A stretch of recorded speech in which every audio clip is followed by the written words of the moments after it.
Et maintenant, Le Grand Voyage de Jean Prat. Ce film est adapté du livre que Georges Semprin écrivit à Madrid en 1962 dans la clandestinité. Premier récit sur son expérience du camp.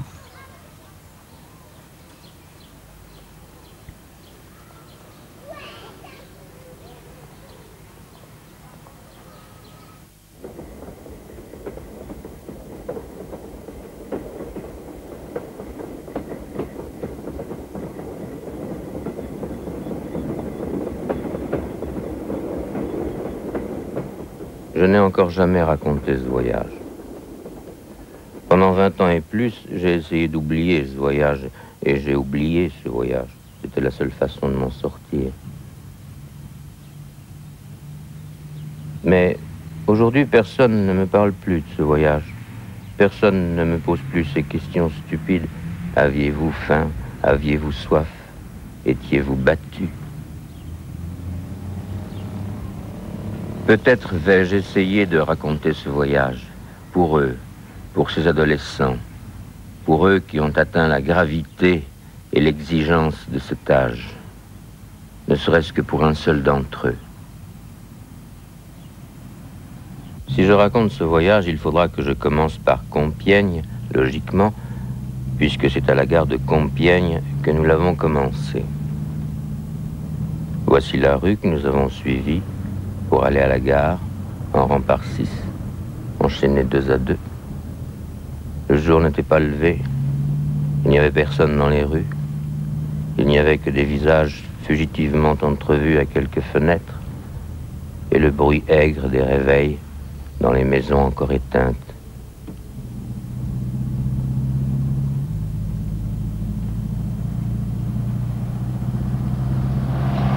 C'est dans un wagon pareil à celui-là que nous avons fait ce voyage. 120 hommes dans chaque wagon, pendant 5 jours et 5 nuits. Lorsqu'ils nous ont compté 120 devant le wagon, j'ai eu froid dans le dos en essayant d'imaginer ce que ça pouvait donner. C'était encore pire. Heureusement, il y a eu le gars de ce mur. Quand nous avons grimpé dans le wagon, sous les coups de crosse des SS, il est monté en même temps que moi. La fenêtre!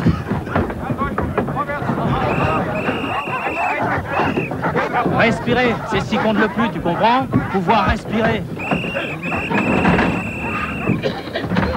Il avait raison. C'était le bon sens en personne, le gars de ce mur. Ce fils de vigneron, on aurait dit qu'il n'avait fait que ça toute sa vie, voyager avec 119 autres types dans un wagon de marchandises.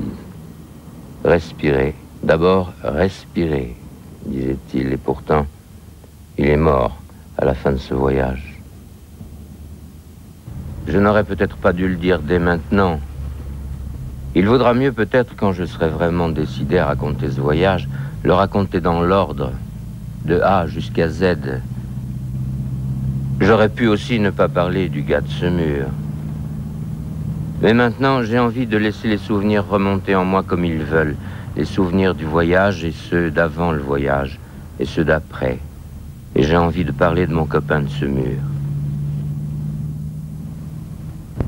Ce mur en Auxois, c'est en Bourgogne. Je n'y suis jamais retourné. Un jour, peu de mois, en somme avant le début de ce voyage, nous y sommes passés avec Hans.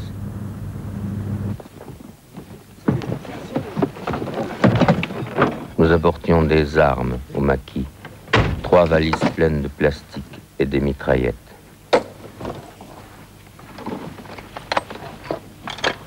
J'aimais bien ce mur, et j'aimais bien le gars de ce mur, malgré son coude dans mes côtes pendant les 5 jours et les 5 nuits de ce voyage. 2, 3, Qu'est-ce que tu fais? 4 jours et 3 nuits, et bientôt la 4e. Ça te fait rire? Pense plutôt aux nuits passées. Tu es la raison résonante. Et toi, tu as toujours une phrase toute faite pour répondre à tout. Tu as faim? J'ai soif, surtout.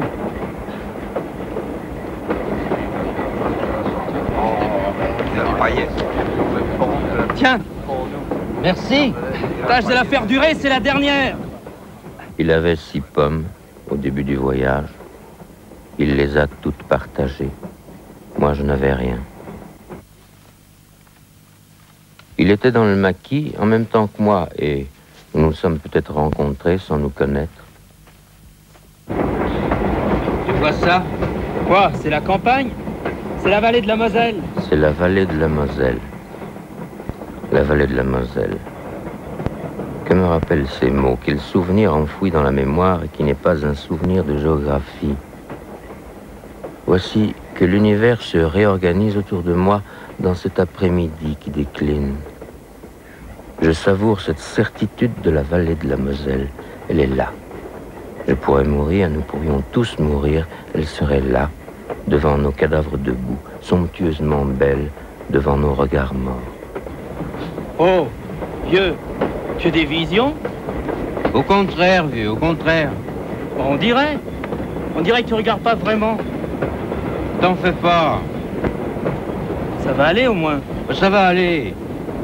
Ça va en réalité. Il a cru que je flanchais. Je ne flanche pas, mon vieux. Je ne veux pas te parler maintenant. Je ne pourrais pas t'expliquer. Je regarde la vallée de la Moselle et je ne veux pas me laisser distraire de cette joie tranquille, de cette certitude fondamentale. Mais le gars de ce mur, ça l'inquiétait, mon silence. Il voulait qu'on parle. Elle est bien travaillée, hein, cette terre. Remarque, c'est pas comme chez nous, mais c'est du travail bien fait. D'ailleurs, ils ont un bon petit vin dans ce pays. Un petit blanc sec. Ah, il vaut quand même pas le Chablis. Comment le sais-tu qu'il ne vaut pas le Chablis? Tu l'as goûté? À ce moment-là, au moment de ce voyage, je n'avais pas encore goûté les vins de la Moselle. C'est plus tard seulement, 2 ans plus tard, que je l'ai goûté, à Eisenach, dans l'Allemagne du printemps 1945. La guerre était en train de finir, le camp venait d'être libéré, et nous, les survivants, nous avons passé notre première soirée de rescapés des camps de la mort dans un hôtel d'Eisenach, où avait été installée une sorte de centre d'accueil. Nous étions dépaysés mais dignes, et on nous demandait naturellement de raconter les camps de la mort. C'est là que nous avons goûté le vin de la Moselle. Je n'aurais pas su dire s'il était meilleur que le Chablis. Au fait, qui te l'a dit que c'est la vallée de la Moselle? Bah, par où veux-tu qu'on passe? Bah, comme on ne sait pas où on va, on peut passer par n'importe où. Et si, vieux, on sait où on va. On va à Weimar. Et la vallée de la Moselle, c'est le chemin pour aller à Weimar. Oh, pour un vigneron, hein? T'es plutôt calé en géographie. Vigneron t'emmerde, hein. Qu'est-ce que tu foutais à Compiègne? Je dormais. J'avais un peu de sommeil en retard, figure-toi. Ben, moi j'y suis resté 1 mois et demi à Compiègne. On a fini par avoir des tuyaux. Quand on a su qu'on allait à Weimar, un copain, un instituteur, nous a dessiné la carte de l'Allemagne. C'est comme ça que je sais qu'on passe par la vallée de la Moselle. Tu comprends? Weimar, c'est une ville de province. Une ville comme Semur, un peu plus grande peut-être. Oui, sûrement plus grande même. Mais la différence, c'est qu'à Semur, il n'y a pas de camp de concentration. Pourquoi pas? Comment, pourquoi pas? Comment est-ce qu'il pourrait y avoir un camp à Semur? Semur, c'est en France, non? Il y a des camps en France, il pourrait y en avoir à Semur. Il y a des camps en France? Des camps français en France? Ah, bien sûr, pas des camps japonais. Des camps français en France. Et depuis quand? Depuis la guerre d'Espagne. Ça te dit quelque chose, la guerre d'Espagne? Quand les républicains ont été battus et qu'ils ont cherché refuge en France, tu crois qu'on les a laissés se balader tranquillement? On les a bouclés dans des camps, derrière des barbelés, comme ceux-ci, tiens, bien gardés par les gendarmes. Ah ben, tu veux des noms? Gurs, Saint-Cyprien, Argelès. Dis donc, t'as l'air de drôlement connaître la question. Un peu. Si j'avais eu l'âge de me battre en Espagne, moi aussi j'aurais pu y être dans ces camps. Pourquoi, tu n'es pas espagnol? Si, vieux, justement. Justement, je suis espagnol. Je suis un rouge espagnol.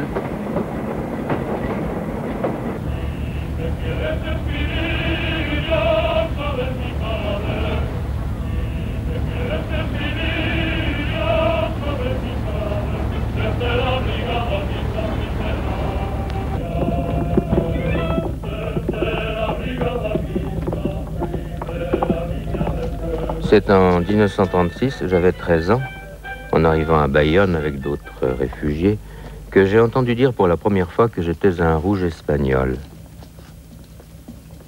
Je l'ai vu dans les yeux des gens. Je l'ai lu dans les journaux. En Espagne, il y avait les rouges et les nationaux. Les rouges, c'était les républicains. Quant aux soldats du général Franco, qui faisait la guerre avec ses troupes marocaines, sa légion étrangère, les avions allemands et les tanks italiens, on les appelait les nationaux. C'est un des premiers mystères de la langue française que j'ai eu à déchiffrer. Ensuite, je n'ai plus cessé d'être un rouge espagnol. Au lycée, au camp, Espagne en allemand se dit Spanien. Après le camp, j'étais content de l'être. Les années passaient, j'étais de plus en plus content.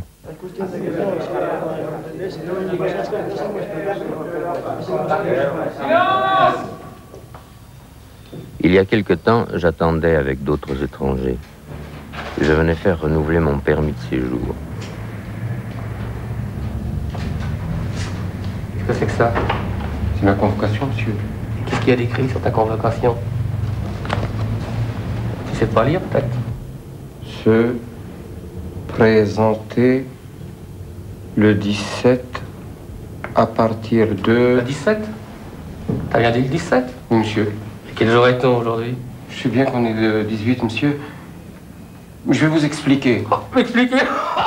C'est con! Voilà qui va m'expliquer maintenant. Non, on aura tout vu. Non, mais je vous dis que, si on l'espère, c'est toi qui vont faire la loi chez nous. Monsieur, la femme est à l'hôpital. Alors, il a fallu que je reste à la maison pour garder bon. Les petits. Tu nous raconteras ça une autre fois. On s'y va. J'étais fasciné par cet homme. J'ai beau le savoir, je suis toujours étonné quand je vois qu'il existe encore des hommes comme ça. Ah. Ah. Un rouge espagnol. Ça doit faire longtemps qu'il n'a pas eu de rouge espagnol à se mettre sous la dent. Voyez-moi ça. Un rouge espagnol. Et alors? Qu'est-ce qu'il attend que je lui dise? Je ne dis rien. Je le regarde dans les yeux. Ça n'a pas l'air de lui plaire. Dis donc, fais pas de faute de ma gueule, hein. Parce que j'en ai dressé d'autres, moi. Oui, moi. Le va commencer de faire prendre ses papiers. Et tu vas refaire la queue. Il ne sait pas ce qu'il a fait. Ces hommes-là étaient seuls, et moi aussi j'étais seul. Et maintenant, grâce à lui, nous sommes tous ensemble. Il a bien joué, le pauvre type.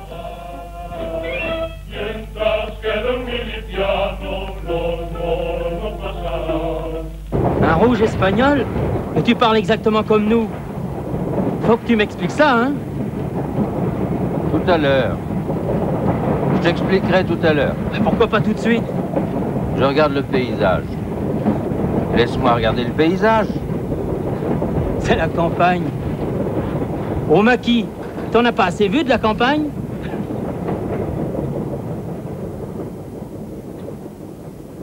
Je suis dedans, mais ils sont dehors. Voilà ce que je n'arrêtais pas de me dire. Ils sont dehors et je suis dedans. Ça fait des mois que je suis dedans. Je me souviens d'avoir été envahi par une immense tristesse. Ce n'était pas l'idée de ne pas être libre. J'étais libre de faire ce voyage ou de ne pas le faire. C'est moi qui ai fait les choses qui m'ont conduit dans ce train. Si j'y suis dans ce train, j'y suis librement puisque j'aurais pu ne pas y être. Non, ce n'est pas pour ça que je suis triste. C'est simplement une sensation physique. On peut être dehors ou dedans. Je suis dedans. C'est une tristesse physique, rien d'autre. Plus tard, cette sensation est devenue plus violente encore, intolérable. Au camp, le dimanche, on avait des heures devant soi. Les haut-parleurs diffusaient un concert.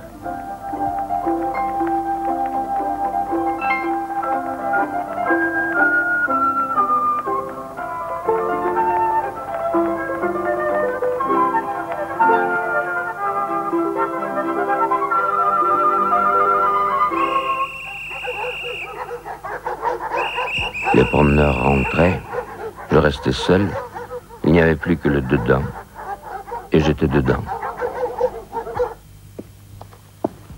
Encore plus tard, un an plus tard, au printemps suivant, j'ai marché sur cette route, moi aussi. J'étais dehors.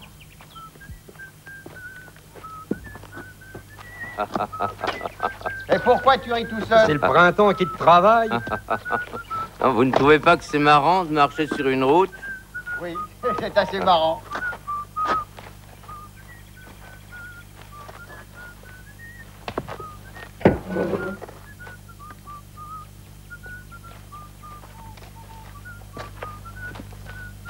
Jusqu'à maintenant, c'était les autres qui marchaient sur les routes.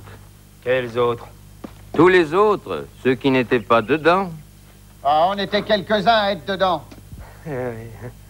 Alors, on y va dans ce putain de village?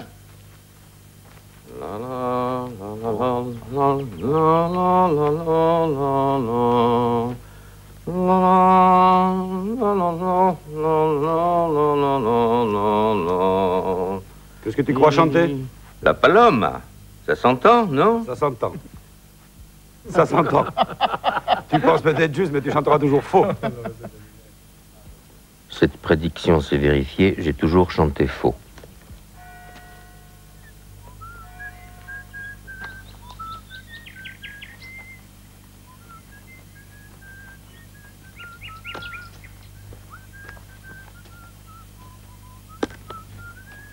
Je l'avais bien dit qu'on trouverait une fontaine. Ah, c'est pas une fontaine, c'est un puits. Oh, tu vas pas jouer sur les mots, non?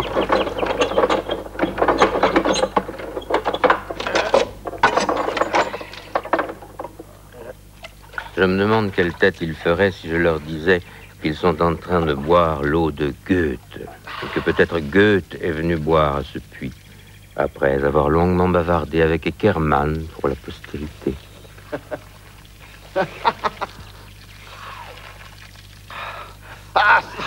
Elle est bonne, il n'y a pas à dire.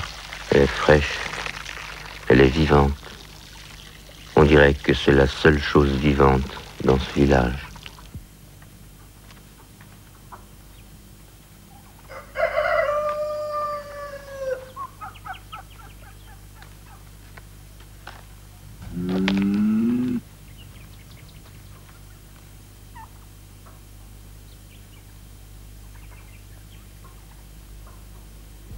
Y a personne dans ce village. Ils ont tous foutu le camp. Penses-tu, regarde, le rideau. Tu crois qu'ils ont peur de nous?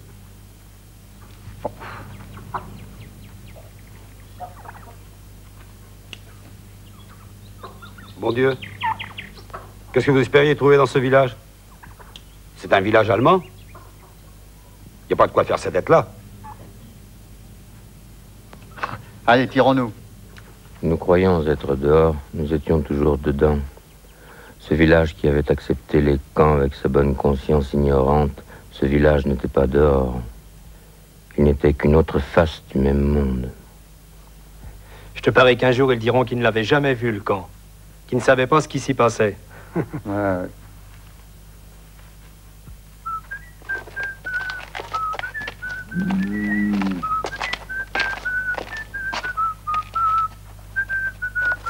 Hé, je reste là, moi. Comment tu restes là? Je reste là. Je vais visiter cette maison. Il y avait une fille à la fenêtre? Je n'ai pas vu de fille à la fenêtre. J'ai vu les fenêtres, tout simplement. Mais regardez un peu, bon sang. Nom de Dieu, ça pourrait être aux premières loges. Ça t'avance à quoi d'y aller? Comme ça, je vais jeter un coup d'œil. Ah, si ça t'amuse. Non, ça ne m'amuse pas du tout. Oh. Bueno, Manuel, luego nos vemos.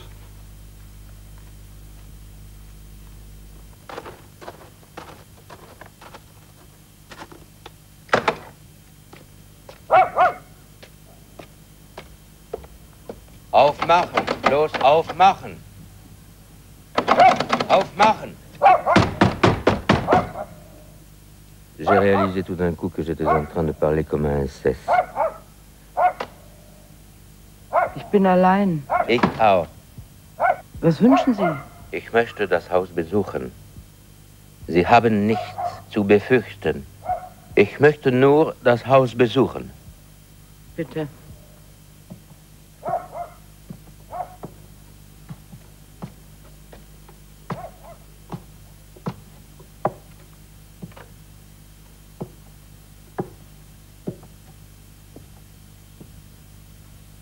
Das ist die Wohnstube. Eine gemütliche Stube, nicht wahr? Gemütlich. Elle a dit gemütlich. Comment peut-on traduire gemütlich?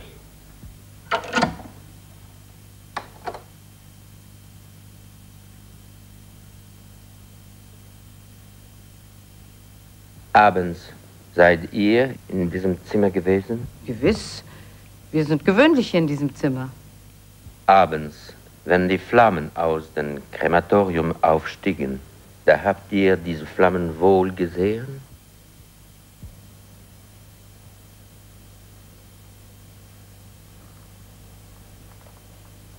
Meine beiden Söhne sind im Krieg gefallen. Je n'ai pas eu la force de lui dire que je comprenais que la mort de ses deux fils fut pour elle la chose la plus atroce, la plus injuste, mais que j'étais heureux que ces deux fils fussent morts, que j'étais heureux que l'armée allemande fût anéantie. Je le pensais. Je n'avais pas la force de le lui dire. Comment traduit-on gemütlich?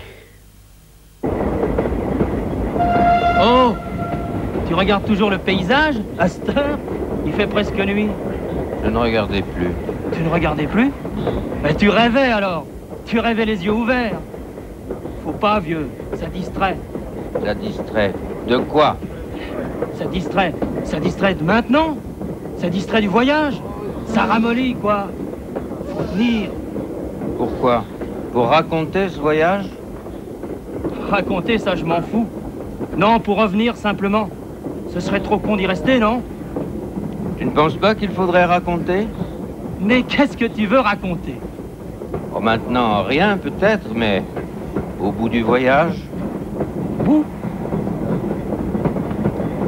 On a le temps d'y penser. Maintenant qu'on est dans ce putain de wagon, le principal, c'est de pas y crever. T'as raison. Oh, c'était une question comme ça. Tu poses toujours des questions comme ça. C'est mon métier. Il a dû se demander quel genre de métier ça pouvait être qui obligeait à toujours poser des questions comme ça. Vous êtes des cons! Tiens, il y avait longtemps. Vous êtes des cons! De sales petits cons! Vous racontez votre vie, espèce d'emmerdeurs, de sales petits emmerdeurs! J'entends des voix. Des voix d'outre-tombe. Vous pouvez bien rigoler, connard! Ah, racontez votre voyage. Elle est bien bonne, ouais. Vous allez crever. Crever comme des rats. Si on crève, tu crèveras avec nous, mon pote. C'est un peu dégueulasse. Mais crever si ça vous amuse. Vous l'avez cherché après tout. Mais vous n'avez pas le droit de faire crever les autres. C'est à cause de salauds comme vous que je suis là. Pauvre petit con. Ça fait jouer des soldats, ça fait sauter les trains. Ça fout le bordel partout. Et c'est le bras sûr qui paye les pots cassés. Tu sais que tu commences à nous courir? Ah là là, dire qu'on m'accuse d'avoir fourni les vivres à des voyous comme vous. Plutôt me faire couper la main droite. Plutôt vous dénoncer. Ouais, c'est ça que j'aurais dû faire. Si tu dis un mot de plus, c'est pas la main droite que tu vas te faire couper. On va te les débiter en rondelles et ça va pas être long. T'as compris? Plutôt nous dénoncer. C'est ce qu'il leur est fait. L'autre jour, quand les gars ont commencé à scier le plancher du wagon, il a bien dit qu'il appellerait les sentinelles si on ne lui avait pas cogné dessus. Je me suis souvenu du mouchard qui avait livré au SS tout le groupe Ortieux dans la forêt d'Hôte. C'est la ferme là-bas où est le pionnier.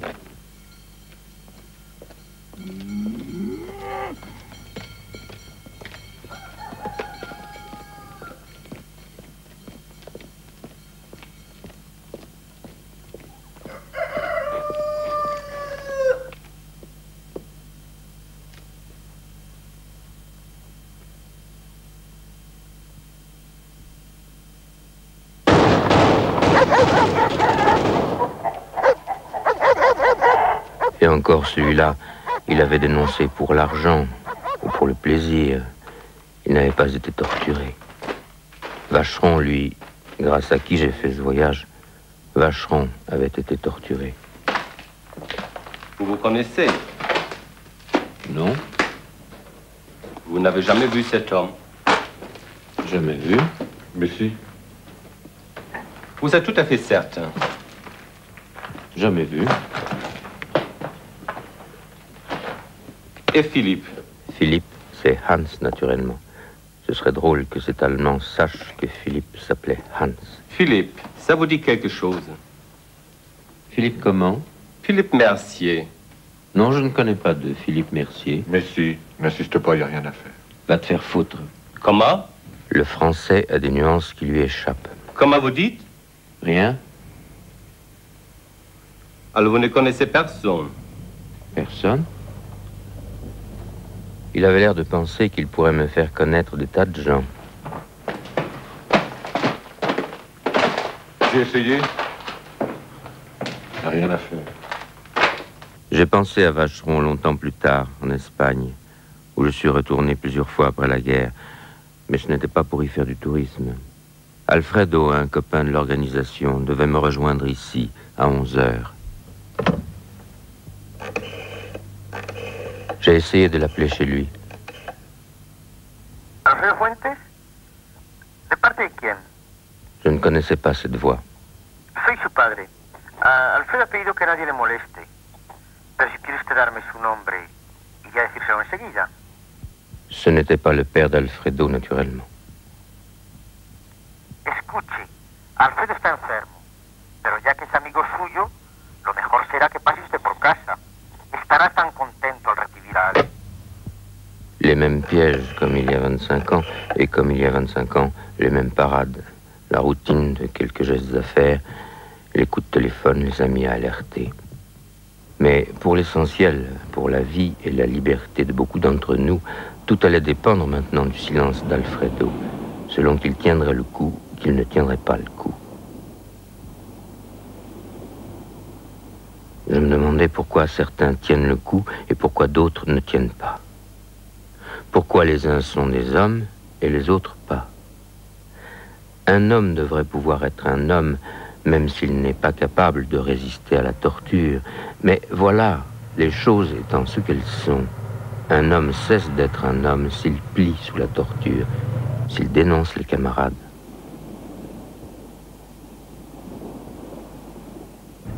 Les heures ont passé, la nuit s'est écoulée, l'aube a été une aube comme les autres. Alfredo n'avait pas parlé.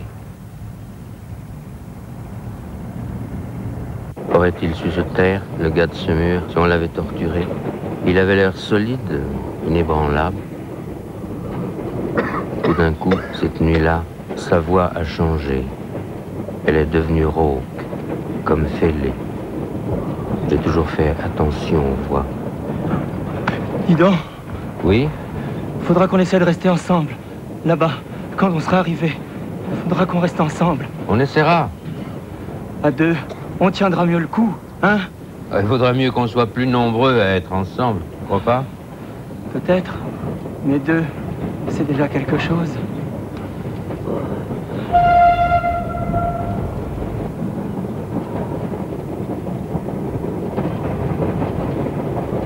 Ce sera bientôt la 4e nuit de ce voyage. Le crépuscule réveille les fantômes. Voici l'heure trouble des souvenirs. Les souvenirs, ça distrait, ça ramollit, disait mon copain de ce mur. Certains, pas tous. Il fallait profiter de ce voyage pour faire le tri des souvenirs. Que devait-on garder? Qu'est-ce qui pèse le plus lourd dans une vie?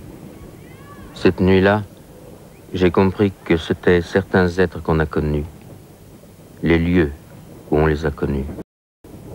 Cette nuit-là, où j'ai laissé s'envoler tant de souvenirs sans poids, ma chambre d'étudiant de la rue Blainville est restée définitivement inscrite dans l'avoir du bilan.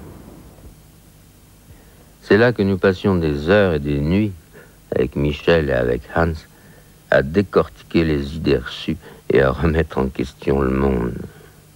Michel, avec qui je préparais l'école normale, et Hans, le fils d'un juif allemand immigré en France, le professeur Freiberg.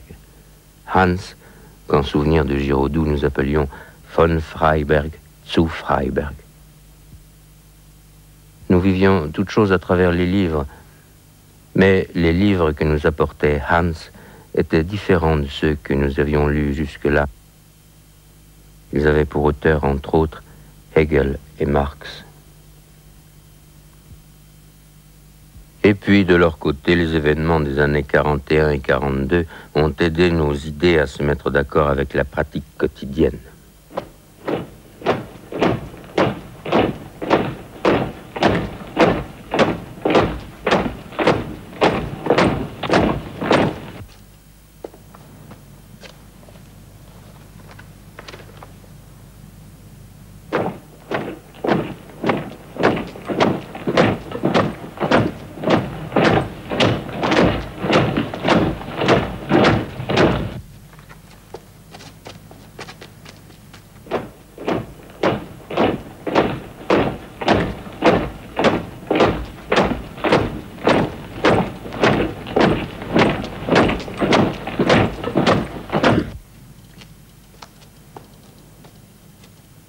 Nous ne sommes plus retournés rue Blainville.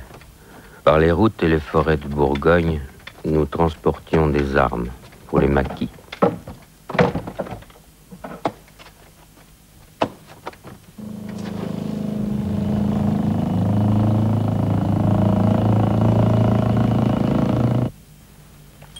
Tu mets le chargeur là. Un coup dedans.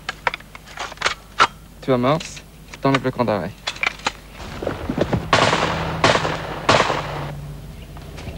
Bon, mets-toi en place. Épaule, maintenant tu armes. Et là tu tires maintenant. Vas-y, tire. Nous voyagions dans les trains de nuit pour faire dérailler les trains de nuit.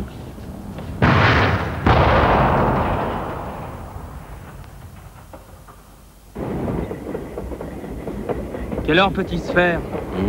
Pas la moindre idée. La nuit va être longue encore? Elle vient de commencer. Tu as raison, elle vient de commencer. C'est quoi la nuit des Bulgares? Comment? Oui, la nuit des Bulgares. Qu'est-ce que tu veux dire? C'est à toi que je le demande. Tout à l'heure, tu as parlé de la nuit des Bulgares. Moi, j'ai parlé de la nuit des Bulgares? Mais oui, tu viens de dire, ça va être la nuit des Bulgares, et tu as rigolé. Ben, j'ai dû penser tout haut. Alors? C'est une histoire. Une histoire idiote, une histoire sans queue ni tête. Mais raconte-la toujours. Ça se raconte pas. Ben, essaie, on verra bien. Ça se passe dans un train. Il y a des gens dans un compartiment. Comme ici? Ah ben, un peu moins qu'ici. Et puis, tout d'un coup, sans rime ni raison, il y en a qui commencent à balancer tous les autres par la fenêtre. Dis donc, c'est ça qui serait chouette, d'être balancé sur le talus. À cette vitesse, on s'en sortirait.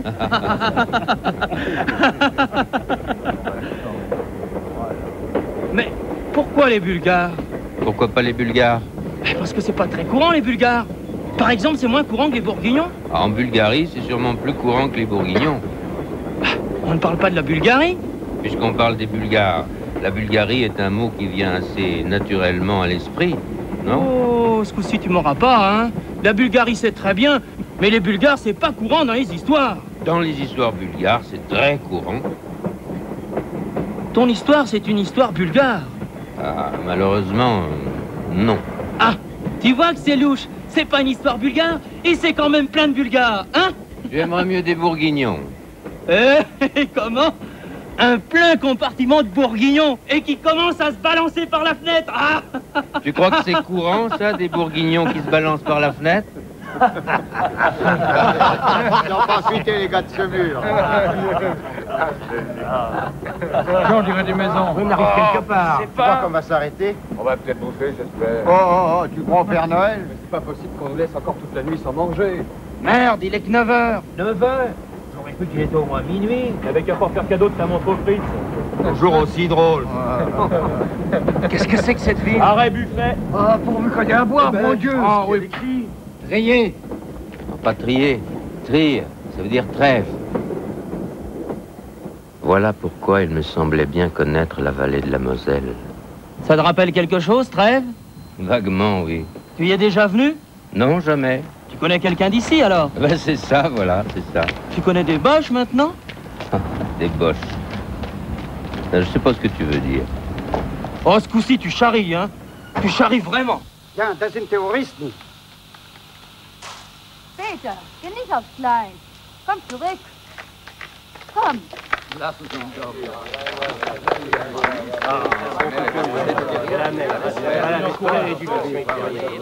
Alors, les Boches, tu sais toujours pas ce que ça veut dire?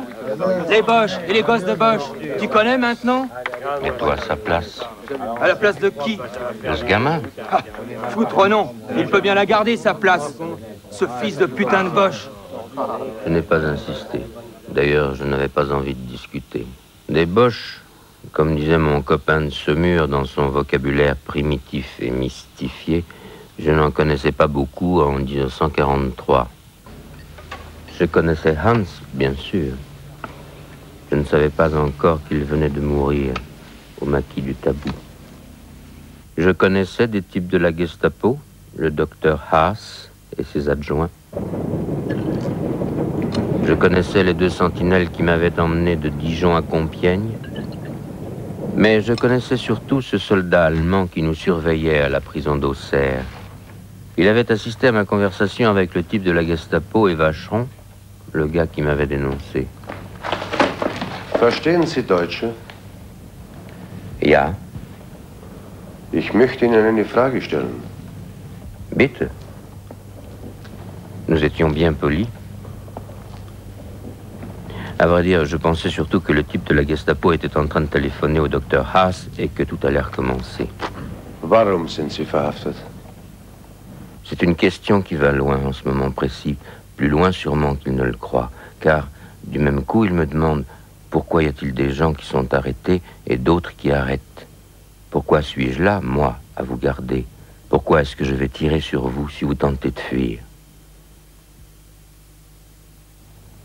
Oui, c'est une question qui va très loin, beaucoup plus loin qu'il ne le croit. Sind Sie ein Terrorist? Wenn Sie wollen. Aber dieser Ausdruck führt Sie zu nichts. Ich möchte gerne verstehen. J'ai essayé de lui expliquer. Hans serait content de voir les progrès que j'ai faits dans sa langue natale. Hegel, c'est difficile, mais c'est beaucoup plus difficile de parler avec un soldat allemand en 1943 dans une prison. Et plus les choses dont nous parlons sont simples, la vie, la mort, la dignité, plus c'est difficile. Mit einem Wort, Sie wollen Ihr Land verteidigen. Ja und nein. Frankreich ist nicht mein Land. Aber ich verteidige mein Land, indem ich Frankreich verteidige. Was ist Ihr Land? Spanien. Aber Spanien ist doch mit uns verbündet. Mit euch verbündet? Haben Sie vergessen, dass ihr vor diesem Krieg gegen Spanien Krieg geführt habt? Ich habe überhaupt keinen Krieg geführt. So, finden Sie. Ich will damit sagen, dass ich überhaupt keinen Krieg gewollt habe. Finden Sie. Ich kann es beschwören. Gut. Und was machen Sie dann hier mit Ihrem Gewehr? Wo sollte ich dann sein? Sie könnten erschossen sein. Sie könnten Deserteur sein. Sie könnten in einem Konzentrationslager sein. Das ist alles nicht so einfach. Natürlich. Es ist einfacher, von euren Landsleuten, von der Gestapo, ausgefragt zu werden. Ich habe mit der Gestapo nichts zu tun. Alles haben Sie damit zu tun. Aber nein, ich schwöre es Ihnen. Wie können Sie so etwas glauben? Warum sind Sie also dann hier? Das ist ja gerade die Frage. Les rôles sont renversés. C'est moi qui pose la question qu'il me posait tout à l'heure. Et lui ne saura pas me répondre. Pourquoi est-il ici? C'est pourtant simple. Il est ici parce qu'il n'est pas ailleurs, parce qu'il n'a pas senti la nécessité d'être ailleurs, parce qu'il n'est pas libre.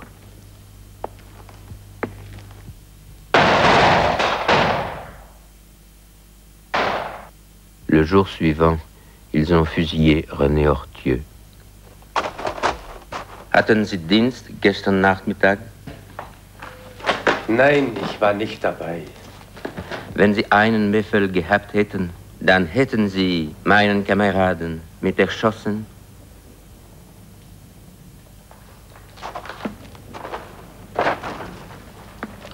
Morgen gehe ich fort. Wohin? An die russische Front. Na, da werden Sie sehen, was das heißt. Ein wirklicher Krieg. Sie wünschen meinen Tod? Je ne pensais pas souhaiter sa mort, mais c'est lui qui a raison, dans la mesure où je souhaite la destruction de l'armée allemande et dans la mesure où il continue d'être soldat allemand, c'est vrai que je souhaite sa mort. Sie dürfen mir nicht böse sein. Aber nein, das ist doch normal. Ich möchte Ihnen gerne etwas anderes wünschen können. Es ist zu spät. Warum? Ich bin allein. Ich werde mich an unser Gespräch erinnern. Da, zum Abschied. Vielleicht habe ich Glück. Vielleicht komme ich durch. Ich wünsche es Ihnen. Aber nein, Sie wünschen ja meinen Tod. Ich wünsche die Vernichtung der deutschen Armee. Und ich wünsche, dass Sie dabei durchkommen. Les choses ne sont jamais simples. Mon copain de ce mur dirait que c'est encore une phrase toute faite, mais je n'y peux rien. Cet Allemand que j'ai connu à Auxerre et qui est sans doute mort sur le front russe me rappelle maintenant un autre Allemand, un SS, que j'ai connu un peu plus tard et qui est sans doute vivant. C'était au printemps 1945, en pleine débâcle de l'armée allemande. Les Américains approchaient du camp et nous, les survivants, nous poursuivions les SS en fuite avec les armes que nous leur avions prises.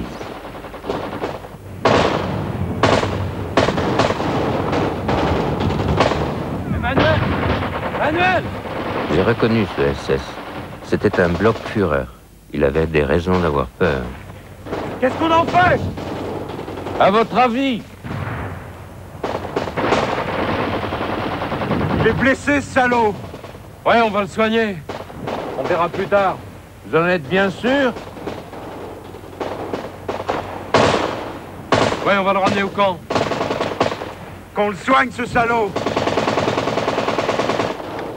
Ich hätte dich erschossen.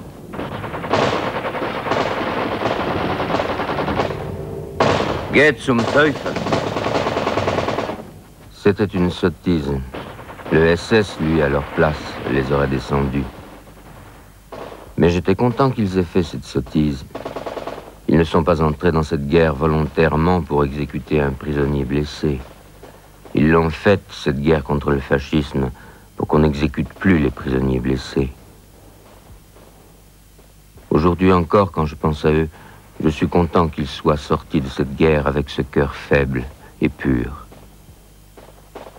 Ce SS blessé, comme tous les autres SS, comme tout le voyage, j'ai voulu pendant des années les oublier. J'ai cru que j'avais tout oublié. Un soir pourtant, longtemps après, 10 ans après la fin du voyage, j'ai eu soudain l'impression que ces 10 ans n'avaient été qu'un rêve et que je me réveillais de ce rêve dans l'angoisse d'autrefois. Et tous les verres que j'ai pu boire ne dissipaient pas cette angoisse retrouvée.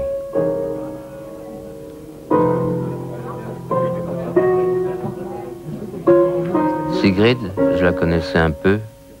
Elle fréquentait les bistrots du quartier. Elle posait pour des photos de mode.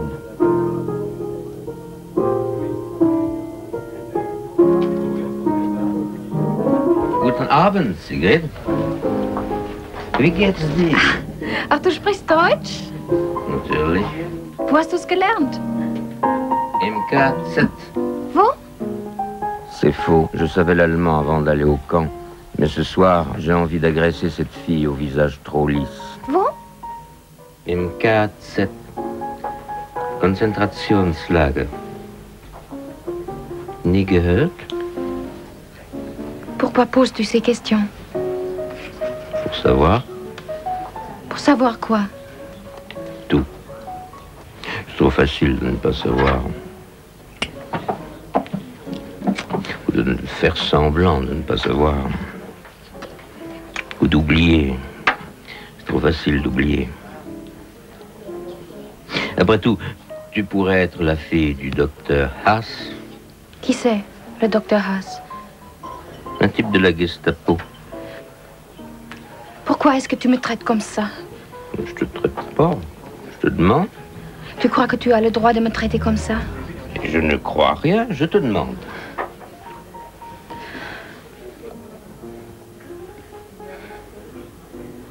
Bon, vas-y. Ton père n'est pas le docteur Haas. Non. Il n'a pas été dans la Gestapo? Non. Il n'a pas été dans les Waffen-SS? Non. Naturellement. Il n'a jamais été nazi, en somme. Je ne sais pas. C'est vrai, vous ne savez rien. Personne ne sait plus rien. Pourquoi c'est moi que tu attaques? Parce que tu es l'oubli. Parce que ton père n'a jamais été nazi. Parce qu'il n'y a jamais eu de nazi, jamais eu de Gestapo, jamais de SS, jamais de camp de concentration. Parce que ils n'ont pas tué Hans. Tu vas trop boire. Moi, jamais assez. Tu es triste? Pourquoi? Je ne suis jamais triste. Qu'est-ce que ça veut dire, ça? Triste. Malheureux? Qu'est-ce que c'est le bonheur, Sigrid? C'est quand on sent qu'on existe, qu'on le sent si fort qu'on a envie de crier. De crier. De douleur, oui. Le dimanche, par exemple. Pourquoi le dimanche? Pourquoi le dimanche?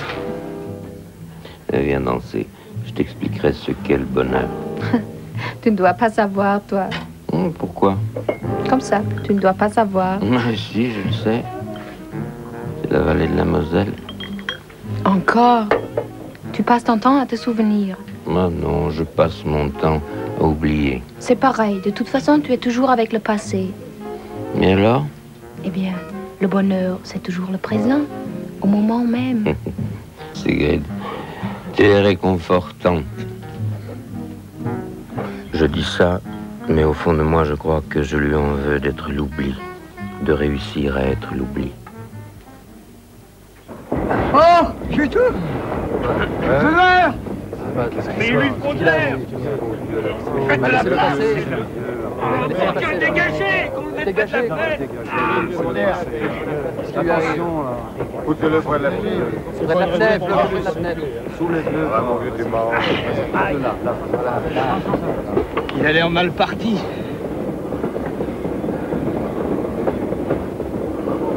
Vous vous rendez compte? Eh bien, allons. Faut pas se laisser aller. Faut pas se laisser aller. À mon avis, il s'était laissé aller à tout jamais. Ça doit être un truc au cœur. Il est mort. Oui. Il devait avoir un truc au cœur. Un truc au cœur. C'était plus rassurant, plus normal, au fond. Il était vieux, il avait un truc au cœur. Il est mort. Nous avions 20 ans. Alors, comment qu'il se trouve? Il se trouve plus du tout. Comment? Il est mort. Ouais. Il devait avoir un truc au cœur. C'est sûr qu'il est mort? Tout à fait. Vous avez touché son cœur, il ne bat plus. C'est fini, je te dis. Comment ça s'est passé? Oh, comme d'habitude. Qu'est-ce que ça veut dire? Ça veut dire qu'il était vivant et que tout de suite après, il était mort. Ah, il devait avoir un truc au cœur, hein. C'était vraiment la phrase rassurante. Sauf pour ceux qui avaient des trucs au cœur, bien entendu. Alors, qu'est-ce qu'on en fait? Mais vous êtes bien sûr qu'il est mort? Il est peut-être seulement évanoui. Eh bien, viens voir toi-même. On va tout de même pas le tenir toute la nuit. Faut demander aux Allemands d'arrêter. Qu'ils prennent le corps et le renvoient à sa famille. Oh, encore un qui avait joué la grande illusion en couleur. Écoute, on va l'allonger par terre. C'est comme ça qu'il prendra le moins de place. Mais non, pas par ici, c'est la porte. Ah, t'as raison. De l'autre côté, alors. Faites gaffe, par ici, il y a la tinette. Il n'y a qu'à la pousser, cette tinette. Ah, ben moi, ça, c'est une bonne idée. Oh non!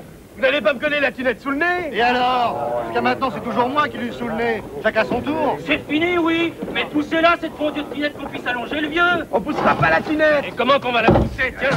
Ah, les salauds, ils l'ont renversé, cette tinette. Et penses-tu, c'est juste une giclée? Cherchez sur les pieds ta giclée. Eh ben, tu sais pas, tu prendras une chambre avec salle de bain en arrivant. Tu te crois drôle, peut-être. Eh oui, mon vieux. Il paraît que je suis un marrant. Allongez-le bien sur le côté, c'est comme ça qu'il tiendra le moins de place. Il avait dit, vous vous rendez compte, et il était mort. Pour la plupart des gens, cela semble difficile de se rendre compte. Moi, je me rends compte assez facilement.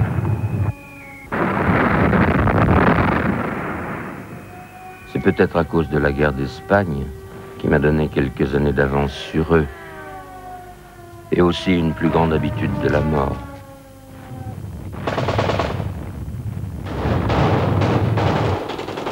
Moi, je me rends compte, et je veux rendre compte, mais la plupart des gens ne se rendent pas compte.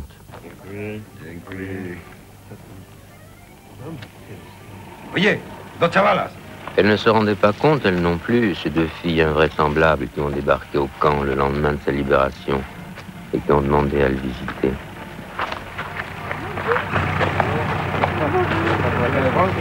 Vous voulez des cigarettes? Alors ça vous fait plaisir de voir une Française? Ah oui, quand même, oui. C'est moi qui ai fait le guide.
Ça n'a pas l'air aussi horrible qu'on nous l'a dit.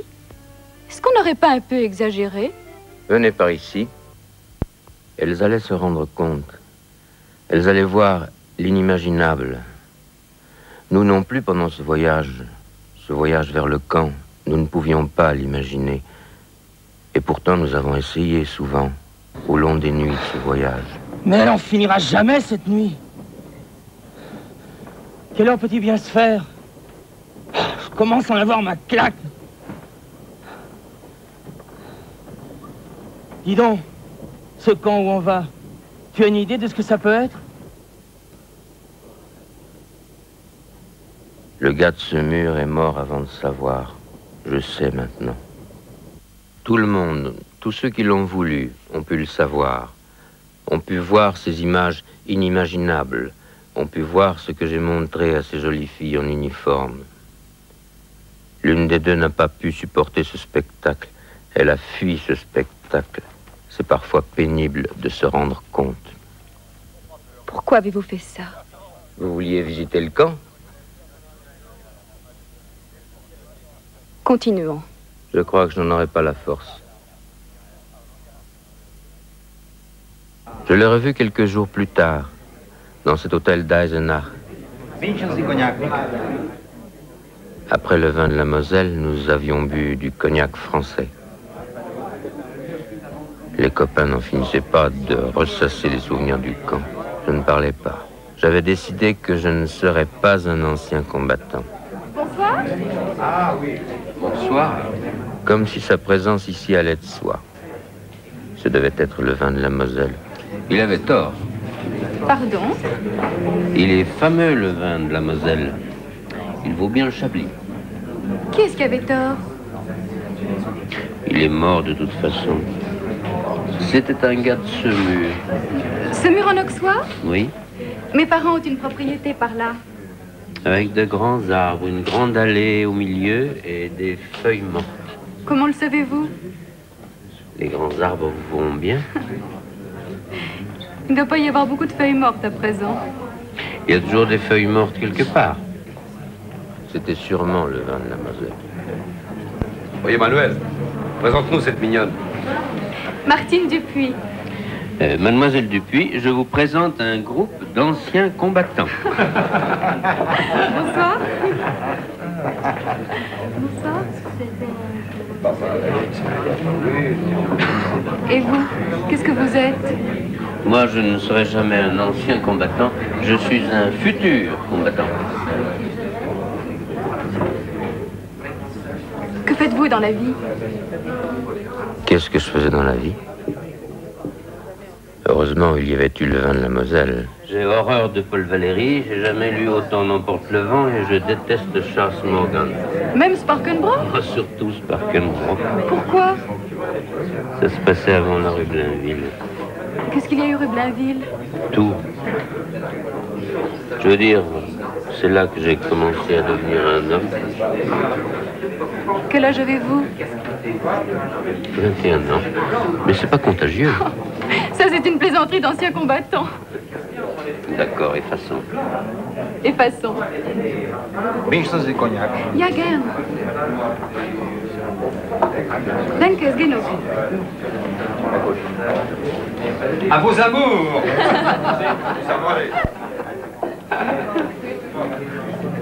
Et vous, que faites-vous dans la vie? J'habite la rue Schaeffer. Je le savais. Vous savez beaucoup de choses. Vous aimez bien mettre des étiquettes sur les gens. Je n'irai pas vous voir rue Schaeffer. Vous préférez que j'aille vous voir rue Blainville? La rue Blainville, c'est fini. C'est la préhistoire. Venez me voir à ce mur. Il y a de grands arbres, une longue allée et peut-être des feuilles mortes, avec un peu de chance. Je crois pas que j'irai. Je n'ai plus envie d'aller à ce mur. Je comprends. Votre copain? Elle avait de la bonne volonté, mais elle ne comprenait rien. Comment aurait-elle pu comprendre? C'était la 4e nuit. À cause du vieux allongé par terre, nous avions encore moins de place. Le gars de ce mur n'arrêtait pas de dire: mais cette nuit n'en finira jamais. J'aimais bien danser dans ma jeunesse. Ça, c'est la deuxième. Deuxième quoi? La deuxième plaisanterie d'anciens combattants. Venez danser.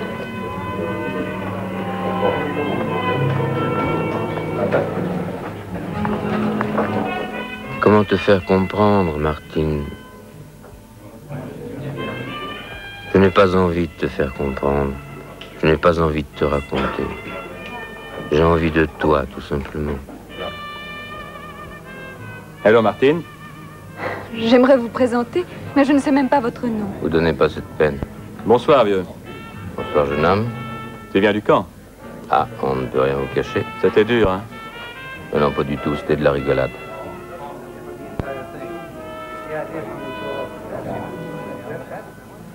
Déjà? Ça a l'air de marcher pour toi. Le propriétaire est arrivé. Abajo la propiedad.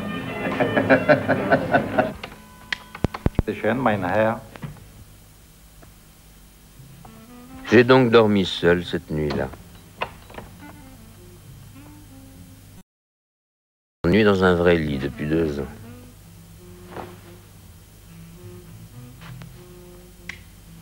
En fait, je n'ai pas dormi. Je pensais à la vie qui allait recommencer, qui allait commencer plutôt, et dont je ne savais rien. Cette nuit-là aussi a mis longtemps à finir.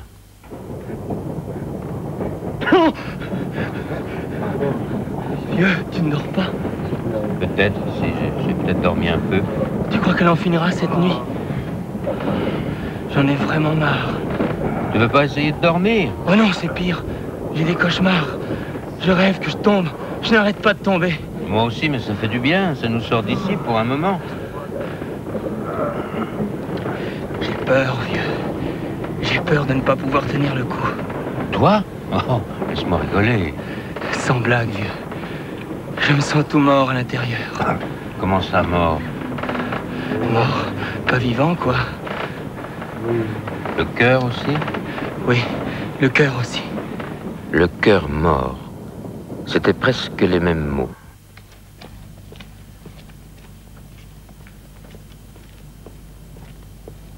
J'avais aperçu cette femme un jour de 1941.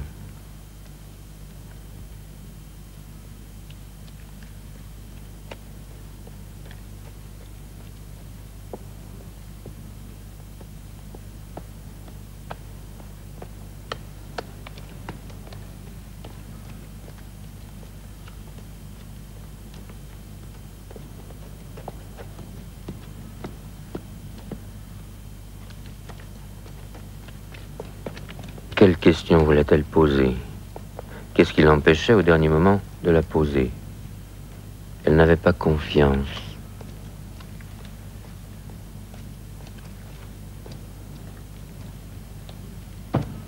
Je marchais plus lentement. Il fallait qu'elle me voie. Il fallait qu'elle ose me poser la question qui la tourmentait. Je me serais senti vraiment mal dans ma peau si elle n'avait pas eu confiance en moi non plus. S'il vous plaît, la gare Montparnasse, vous connaissez? Oui, c'est facile, je vais par là. Je peux vous accompagner?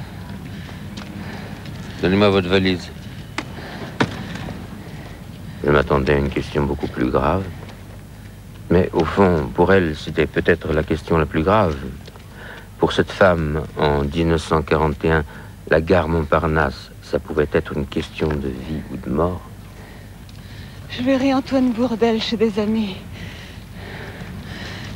Ce n'est pas trop loin. C'est tout près maintenant. Je n'en vais plus. Nous serons arrivés dans 3 minutes. Vous allez pouvoir vous reposer. Resterez-vous longtemps chez vos amis? Je ne sais pas. Vous comprenez? Je suis juive. Je t'assure que les juifs, mais c'est certainement pas Vous êtes bien sûr que c'est là? Oui. Merci pour ce que vous avez fait. Je n'ai rien fait. C'était vraiment facile. Vous auriez bien trouvé toute seule. Peut-être pas. J'avais le cœur mort. Peut-être que je n'aurais pas trouvé toute seule. Vous aviez le cœur mort? Oui. J'étais comme morte à l'intérieur. Et puis de toute façon, ce n'est pas la même chose. Quoi donc? D'être trouvée toute seule ou d'être aidée. Merci encore. C'est moi qui vous remercie.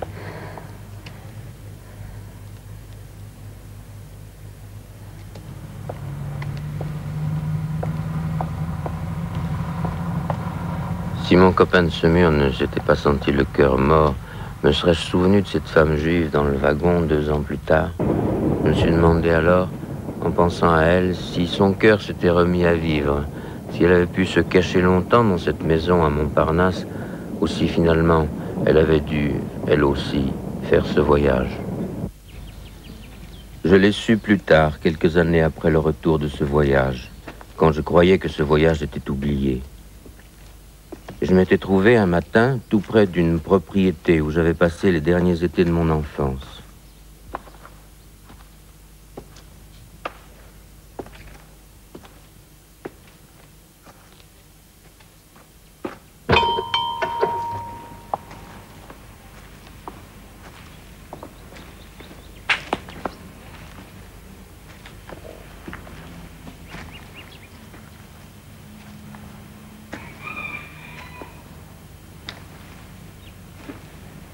Bonjour.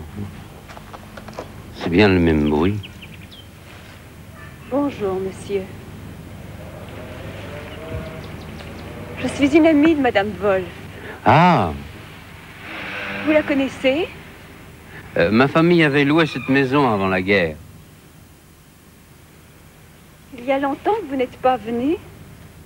10 ans, je crois. Et vous êtes entré par hasard? Ah, pas du tout, non. Je voulais revoir le jardin. J'avais envie d'entendre cette cloche. J'aime bien son bruit. Pas vous? Oui.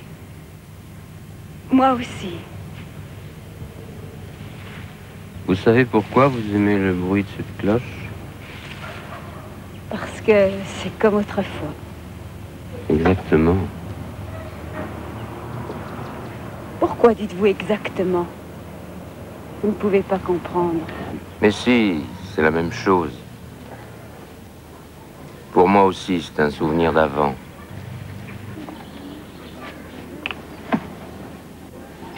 Je me demandais si finalement vous aviez fait ce voyage. Qui êtes-vous? Dans la vallée de la Moselle, je me suis demandé si vous aviez fait ce voyage. Plus tard, au camp, lorsque j'ai vu arriver les trams juifs déportés de Pologne, je me suis demandé si vous aviez fait ce voyage. Je ne vous connais pas. Laissez-moi. Je ne sais pas qui vous êtes. Au Luxembourg, en 41. Vous cherchiez la gare Montparnasse. Vous n'osiez pas demander votre chemin. Avec moi, vous avez osé. Je ne me souviens pas. Vous alliez vous cacher rue Antoine Bourdelle, chez des amis. Rue Antoine Bourdelle. Je me souviens. Mais je ne me souviens pas de vous. Vous ne connaissiez pas Paris, vous étiez perdu. Je vous ai aidé. Personne ne m'a aidé, jamais. Jamais. Oh, moi, on m'a aidé tout le temps. Hein. Toute ma vie, je suis tombé sur des types qui m'ont aidé. J'ai eu de la chance, peut-être. Vous n'êtes pas juif. C'est tout. C'est vrai. Je n'ai jamais été juif. Parfois, je le regrette. J'avais un ami juif qui s'appelait Hans. Il est mort. Pas moi. Si vous m'aviez oublié, c'est comme si je ne vous avais pas vu. C'est vrai que je ne vous ai pas vu. C'est un malentendu. Excusez-moi. Je ne me souviens pas. Je regrette. Ça n'a pas d'importance. Elle avait fait le voyage. Elle portait le numéro d'Auschwitz. Elle avait fait un voyage bien plus terrible que le nôtre. Mais nous ne le savions pas encore cette nuit-là. Nous ne savions pas encore quelle sorte de voyage il faisait faire aux Juifs. Oh, vieux, secoue-toi! Ça y est, ça y est! Qu'est-ce qui est? Regarde, c'est l'aube! On a fini par la tirer cette nuit. Il avait suffi que le jour se lève pour que son cœur se mette à revivre à mon copain de Semur. Du moins, il le croyait. Et je le croyais aussi.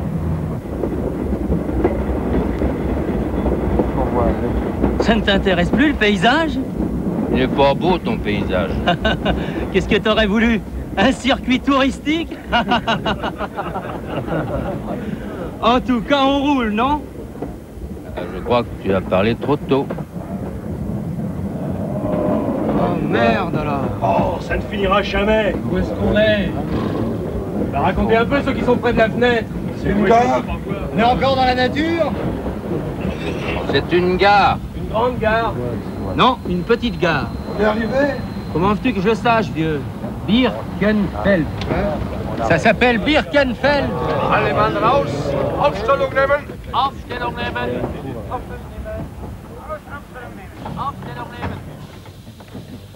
En tout cas, c'est pas Weimar. Tu crois toujours qu'on va à Weimar? Bien sûr, vieux.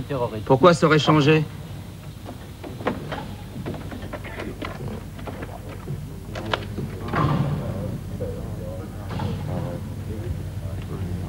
Oui, pour eux, on est des bandits, hein, des rouges, des terroristes. En un sens, ils ont un peu raison. Tu te rends compte si on était à leur place? Tu préfères être où tu es? J'aimerais mieux être à ce mur, pour te dire la vérité. Seulement, à choisir entre eux et nous, entre ces boches qui nous regardent et nous, j'aime autant être à notre place. Qu'est-ce qu'on entend? On dirait qu'ils ouvrent les portes des wagons. On est arrivé alors. Respirer un petit peu. Oui, ils font descendre les gars des wagons. Il y a une roulante. On dirait qu'ils distribuent quelque chose. Qu'est-ce qu'ils distribuent? Du jus? Oh, on est trop loin pour voir ce que c'est. Ah, pourvu que ce soit à boire, bon Dieu. Pourvu que ce soit de l'eau. Raus, behält euch ein bisschen schneller in alle drei anstellen. Mach doch schnell. Schraubband. Also, zurück, die Reihe anstellen. Allez, aufpassen ein bisschen. Les vaches, c'est salé comme de la morue. Faut pas bouffer ça, vieux, on va crever de soif. Was ist denn los? Salz. Zu viel Salz. Los, die Reihe rein. Macht schnell. Zweite Tür aufmachen. Los, alle raus. Alle raus zur Suppe. Hopp, raus. Die Reihe anstellen. Schneller, Qu'est-ce que c'est que ce cirque? Ça doit être les gars du wagon où ils ont voulu s'évader. Les boches les ont foutus à poil.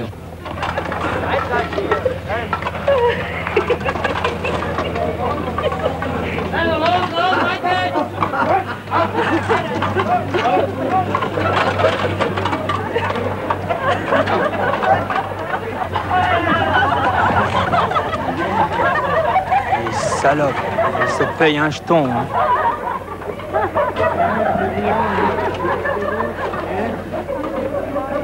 Fertig, hier raus.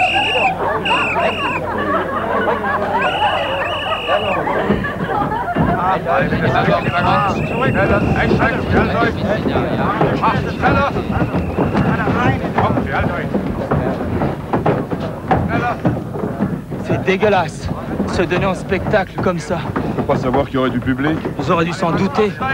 À poil, devant des boches, et des femmes encore, pour une malheureuse gamelle de soupe. Il y a des gens qui savent pas se tenir. Il avait raison une fois de plus. Quand on part pour un voyage comme ça, il faut savoir se tenir et savoir à quoi s'en tenir.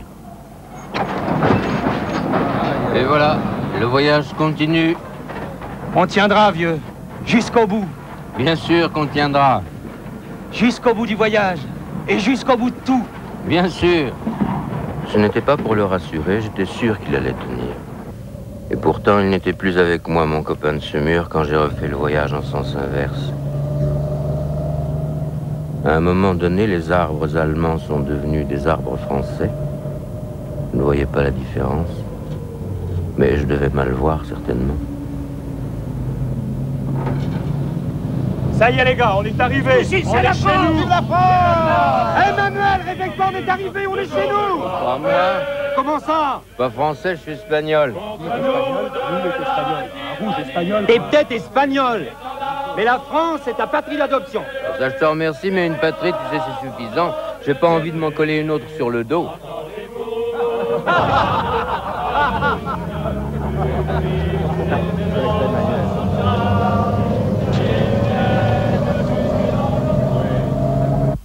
Pourquoi est-ce que les Français veulent toujours que la France soit la seconde patrie de tout le monde?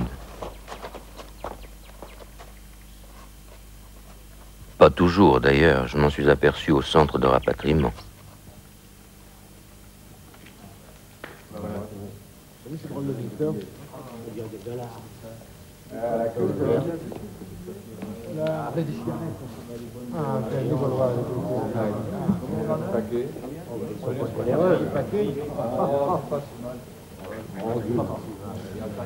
Ah, mais vous n'êtes pas français? Et non, madame, je ne suis pas français. Mais vraiment pas? La France est ma patrie d'adoption, à ce qui paraît, mais je ne suis vraiment pas français. Qu'est-ce que ça peut faire qu'il soit français ou turc, mon copain? Je suis pas turc. C'est au sujet de la prime de rapatriement. Seuls les citoyens français y ont droit. Vous n'allez pas me dire qu'il n'a pas droit à ces 10 000 € billets de 100 balles? Oui, si, monsieur. C'est bien ça. Il n'y a pas droit. Et qui a décidé cette nom de Dieu de connerie? Ce n'est certainement pas moi, monsieur. C'est le règlement. Je peux vous montrer la note de service, si vous voulez. Et vous trouvez ça normal? Je n'ai pas à trouver, monsieur. Vous avez bien une opinion personnelle là-dessus? J'ai peut-être des opinions personnelles, monsieur. Mais dans mon travail, je dois faire respecter le règlement. C'est tout. Mais enfin... Laisse tomber. Tu vois bien que madame a des ordres. Alors on a fait cette guerre pour rien? Bon, tu trouves pas que tu vas un peu loin? Pas du tout. C'est une question de principe. Si on accepte de te laisser traiter comme ça, on a fait cette guerre pour rien. Je l'ai pas faite, cette guerre. Qu'est-ce que tu déconnes? Je suis pas un ancien combattant, j'ai pas fait cette guerre. Qu'est-ce que t'as fait alors? La résistance. C'est pas le moment de pinailler. Tu la veux ou tu la veux pas, cette prime de rapatriement? Mais je ne suis pas rapatrié. Il ne s'agit pas que monsieur veuille ou ne veuille pas. Il s'agit qu'il n'y a pas droit. Oh, mais là, le droit, ouais. C'est une question d'y avoir droit. C'est une question de merde. Je ne vais plus discuter avec des gens aussi mal polis. Si vous n'êtes pas d'accord, allez voir mon chef.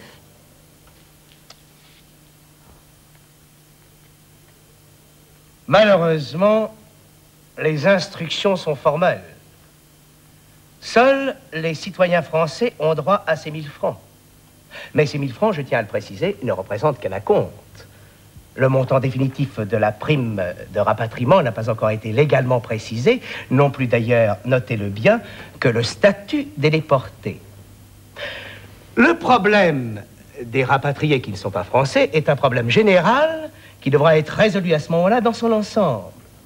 Car ils sont nombreux, les étrangers qui se sont battus pour la France, comme monsieur. Mais il faut attendre cette solution d'ensemble avant de pouvoir donner satisfaction à monsieur. En revanche, monsieur a droit au transport et à l'hébergement gratuit sur tout le territoire national jusqu'à son lieu de résidence. Si je lui dis que je n'ai pas de lieu de résidence, j'ai peur que ça complique beaucoup les choses. Il serait fichu de me réexpédier là-bas. Et les cigarettes? Les cigarettes? Ah oui, les cigarettes. Et évidemment, selon la note de service, les cigarettes et la prime sont liées. Mais il faut savoir distinguer l'esprit et la lettre. Je pense que nous serons fidèles à l'esprit de la note de service, sinon à sa lettre, si nous laissons les cigarettes à monsieur. À moins que monsieur ne soit pas fumeur. Ah si, je suis plutôt fumeur. Eh bien, gardez les cigarettes, gardez-les donc. L'esprit de la note de service vous y autorise. Allons, bonne chance, messieurs. Et bon retour dans vos foyers. Merde.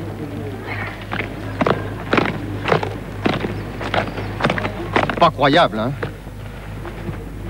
Merci. Ce choc avec la réalité le nave. Le dimanche au camp, il avait dû rêver d'une France toute neuve, s'il avait la force de rêver. C'est con comme la mort, tout ça. Je trouve qu'il exagère. La mort, c'est quand même beaucoup plus con. Pour lui changer les idées, je lui ai raconté la visite médicale, enfin partiellement. C'est inouï. C'est invraisemblable. Rien au poumon, rien au cœur, tension normale, perte de poids évidemment, mais à part ça, vous n'avez rien de grave. Oui, disons peut-être aussi 2 ou 3 dents carriées. C'est la moindre des choses. Depuis des semaines, je vois des déportés, et vous êtes le premier chez qui tout soit en ordre, apparemment. Ah oui. Voulez-vous que je vous dise? Je peux bien vous le dire à vous, puisque vous êtes en parfait état, apparemment. Je peux bien vous dire que la plupart n'en réchapperont pas. C'est notre opinion à tous ici. La plupart ne survivront pas. Dans quelle proportion, c'est difficile à dire. Mais je ne crois pas m'aventurer beaucoup en avançant le chiffre de 60%. Je me suis senti presque honteux. J'ai failli m'excuser d'avoir survécu. Allez, au revoir mon vieux. Et je ne vous dis pas bonne chance. Vous n'en avez pas besoin, sacré vénard. Mais tu vois, si j'avais pas fait ce voyage, j'aurais jamais su que j'étais un sacré vénard. Moi, ça va bien dans l'ensemble. Quoique le cœur, il paraît que ça marche pas fort. J'aurais intérêt à faire voir ça en arrivant à Paris. T'en fais pas. Le cœur, c'est rien, il suffit de pas s'en servir. Tu crois que je m'en fais, vieux? C'est pas fou. Je suis en pleine forme, c'est le printemps. On pourrait être parti en fumée.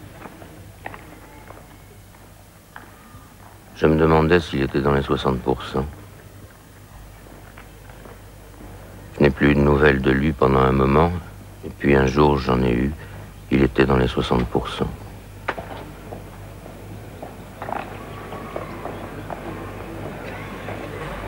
Je t'assure que non, tu m'as jamais parlé de cette histoire de moto. Je t'ai pas raconté l'histoire de la moto de Julien? Qui c'est, Julien? Je t'en ai déjà parlé. Le gars de Laigne? Oui. Ça lui faisait mal au ventre à Julien que sa moto soit perdue. Une moto magnifique, tu comprends, une Terreau presque neuve.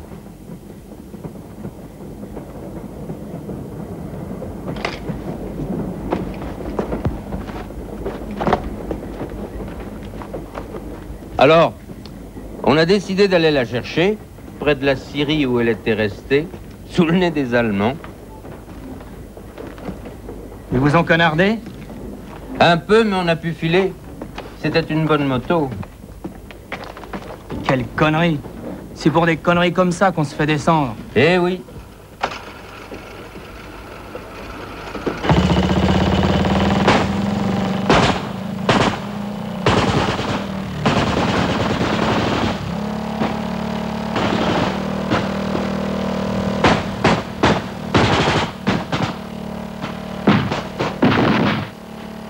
Qu'est-ce que vous en avez fait de la moto? On l'a rapportée au maquis du Tabou, entre Larrey et Châtillon. Pour finir, les Boches vous ont eu quand même. Pas Julien? Mais toi, ils t'ont eu quand même. Oh, bien plus tard. Ça n'avait rien à voir avec la moto. Un coup de hasard. Dis donc, vieux. Un qui, moi? Oui, toi, le gars à la moto. C'est bien au maquis du Tabou que tu l'as conduite? Oui. Tu connais? J'y étais. Je me souviens bien de cette moto. On s'en est servi souvent après votre départ. C'était une bonne moto. Alors, c'est au maquis que tu t'es fait prendre? Pas tout à fait. À Châtillon. Je me suis fait cueillir dans un barrage. Quand ça? Un mois, presque. T'as des nouvelles des autres? Les autres? Il n'y en a plus. Les SS ont tout nettoyé. Le Tabou n'existe plus. Merde. Mais toi, dis-moi, t'es revenu au Tabou une autre fois? Oui, dans une traction, on vous a apporté des armes. T'étais avec un grand type? Un rouquin avec des lunettes? Oui, c'était mon copain. Il s'appelait Hans. Un Alsacien? Non, un Allemand. Un Allemand? Un juif allemand, un réfugié. Je me demande où il est maintenant. Je peux peut-être te le dire. Il est revenu avec nous quand la bagarre avec les SS a commencé. Il est revenu? Pourquoi? Mais pourquoi est-il revenu? Ben, il nous l'a pas dit, vieux. Il est revenu, c'est tout. Et tu ne sais pas s'il s'est fait prendre? Je sais pas. On s'est battu tant qu'on a pu, jusqu'au milieu de la nuit. Mais les SS étaient trop nombreux. Il en arrivait de partout. On était obligé de décrocher. Et mon copain? Ton copain? Il est resté dans le groupe de couverture. Tu ne l'as plus revu? Non. Moi, je me suis fait piquer un peu plus tard. Mais les gars du groupe de couverture, on les a jamais revus.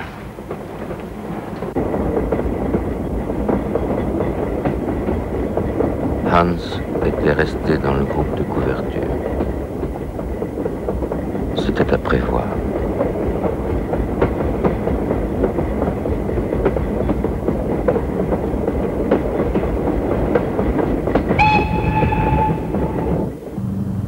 Plus tard, quand je suis revenu de ce voyage, je recherchais avec Michel la trace de Hans. Michel faisait toujours la guerre, mais il avait eu une permission après la capitulation de l'Allemagne. Nous avons cherché la trace de Hans, mais la trace de Hans était perdue.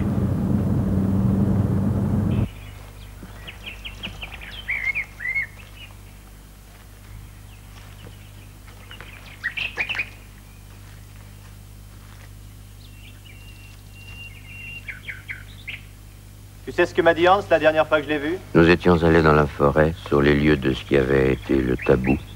Il m'a dit, je ne veux pas avoir une mort de juif. Qu'est-ce qu'il voulait dire? Bon, je ne sais pas. Il a ajouté, je ne veux pas mourir seulement parce que je suis juif. Personne ne nous dira jamais comment Hans est mort. C'est ici que la trace de Hans s'est perdue. On ne doit plus être très loin du camp maintenant, non? On y est presque.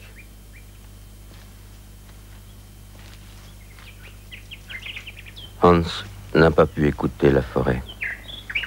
Les coups de feu, les grenades, les rafales de mitraillettes, c'est tout ce qu'il a entendu avant de mourir, avec le tac-tac de son FM auquel il s'accrochait. Il savait qu'il allait mourir, mais il devait être content. Il n'offrirait pas aux SS une mort de juif résigné. Il leur imposait une mort brutale, dangereuse, une mort meurtrière pour les meurtriers. Alors, qu'est-ce que tu fais? J'écoute. Mais tu écoutes quoi? J'écoute, c'est tout.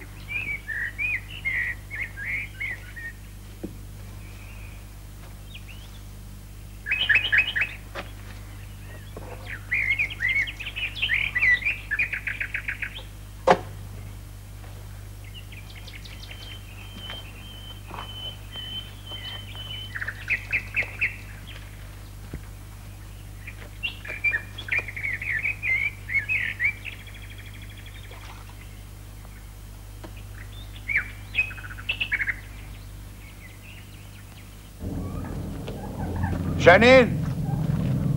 Ma fille vous expliquera mieux que moi. C'est elle qui a couru vers les bois quand on a vu les camions de SS. Est-ce qu'il y a eu des représailles? C'est-à-dire, les Allemands ont embarqué tous les hommes, et puis pour finir, ils nous ont relâchés. Sauf le garçon qui a été déporté en Allemagne. Vous avez eu des nouvelles depuis? On a eu 2 lettres jusqu'au débarquement, et depuis, plus rien. Il était dans quel camp, votre fils? À Buchenwald. À Buchenwald, mais... Ouais, il ne va plus tarder maintenant. Il en arrive tous les jours. C'est dans le journal. Ah, voilà Janine. Elle va vous expliquer. Janine, tu vas montrer à ces messieurs l'emplacement de l'ancien camp du Tabou.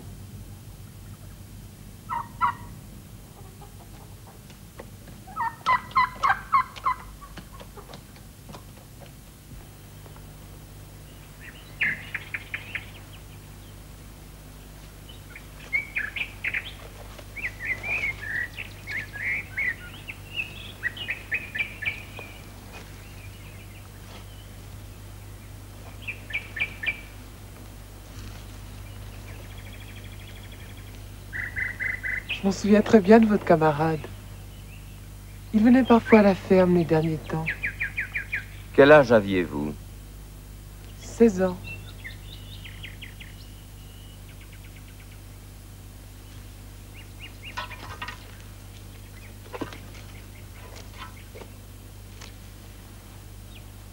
Quand la bataille a été finie, j'ai attendu qu'il arrive. J'ai attendu toute la nuit. Je guettais les bruits autour de la ferme. Il y avait un silence. Jamais je n'avais entendu un silence pareil. Il y avait juste ma mère qui pleurait dans une chambre du haut.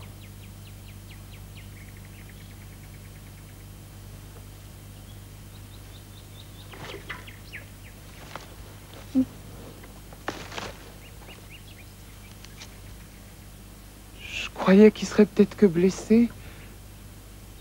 J'avais préparé du linge et tenu de l'eau bouillante sur le feu.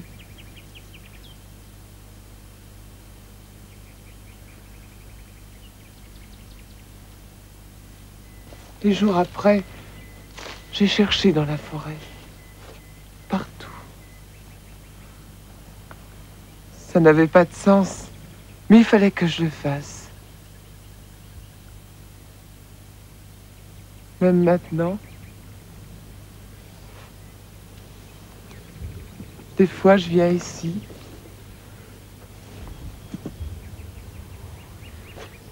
J'attends.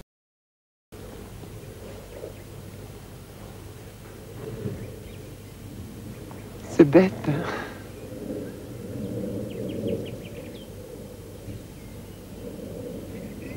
Vous saviez, vous, qu'il était allemand? Bien sûr.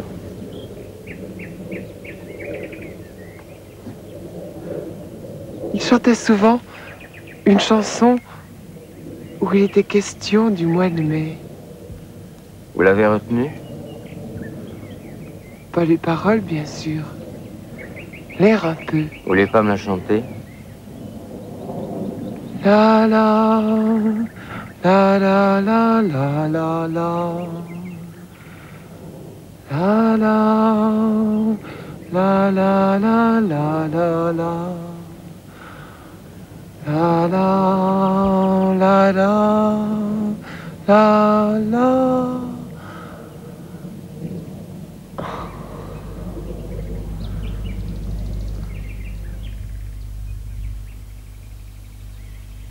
La trace de Hans était perdue définitivement parmi ses fleurs et ses herbes.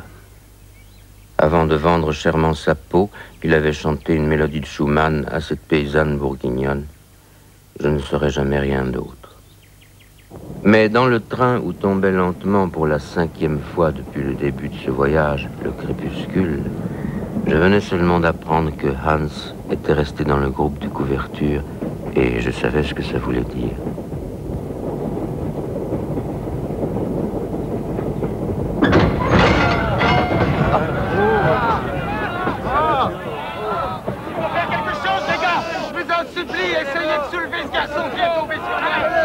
la jambe prise, elle va se casser.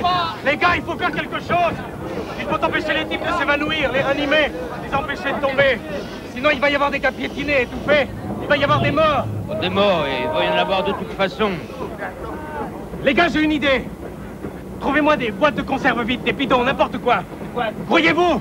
Qu'est-ce que tu veux faire avec? On n'a pas d'eau. Alors, il n'y a pas 36 solutions. Vous allez pisser dans ces boîtes, tous ceux qui peuvent. Après, on trempera des mouchoirs dedans. On les mettra dehors, dans l'air de la nuit. Ça fera des compresses froides pour ceux qui tombent dans les pommes.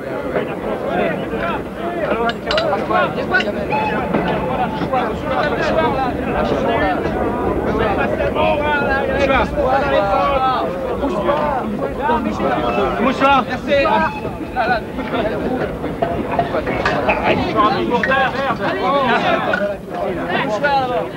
Ne fatigue pas pour celui-là, il est mort.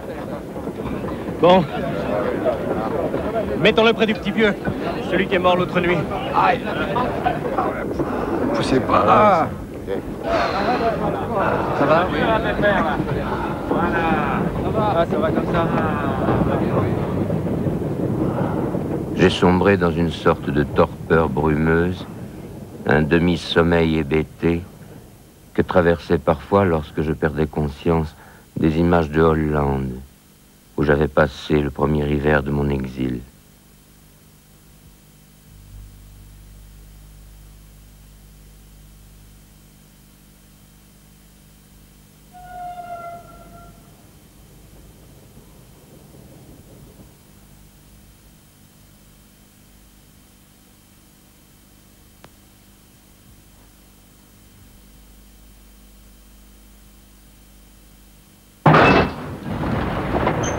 On est arrivé, les gars. Qu'est-ce qu'on voit? Rien. Comment rien? Pas de gare? Pas de gare. Rien. Tiens, Blanche-Le qui arrive. Demande-lui où on est. Tu crois qu'il va te répondre? Des fois, on tombe sur des types corrects qui lui répondent. Des fois, ma tante en avait deux. C'était mon oncle. Vos gueules, quoi. Demande-lui qu'est-ce qu'on risque. Monsieur! Hé, monsieur! Merde alors, dire monsieur, hein, Bosch? Et comment veux-tu qu'il lui parle, sale Bosch? Tu vas nous dire on est, hein? Oh, pauvre Vos gueules, quoi. Herr Soldat, bitte. Herr Soldat, bitte schön. Sind wir bald angekommen? Ihr seid fast. Réponds le Fritz. Qu'est-ce qu'il raconte? Laissez-le parler pour qu'il nous dira plus tard. Was? Ist es wahr? Habt ihr so eilig? Gewiss, man erstickt da hinein. Quoi? Danke. Danke vielmal, mein Herr. Merde alors, qu'est-ce que t'es poli, toi? Silence. Alors, qu'est-ce qu'il t'a dit? Alors? Il a dit qu'on était arrivé pratiquement. On est à l'aiguillage avant la gare du camp. Un con? Quel con? On va dans un con? Tu croyais qu'on allait en colonie de vacances? Oh, quel abruti, hein. Il a rien dit d'autre, le Fritz? Si, il a ajouté, vous êtes tellement pressé d'arriver? Alors j'ai répondu, bien sûr, on étouffe là-dedans. Alors il a rien dit, et il a hoché la tête. Il a hoché la tête, c'est tout? Oui, il a hoché la tête. Mais comment? L'air de vouloir dire quoi? Et qu'est-ce que ça peut nous foutre s'il a hoché la tête? Ah, ta gueule! L'air de vouloir dire qu'à notre place, il serait pas tellement pressé d'arriver.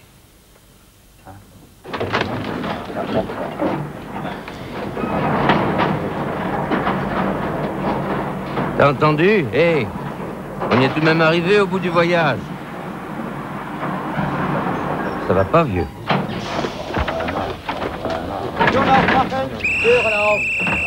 Ne me laisse pas, vieux. Terminus, tout le monde descend. Los, schneller, Kalmholz, vorwärts! Geht nach vorne, schneller, weiter, komm!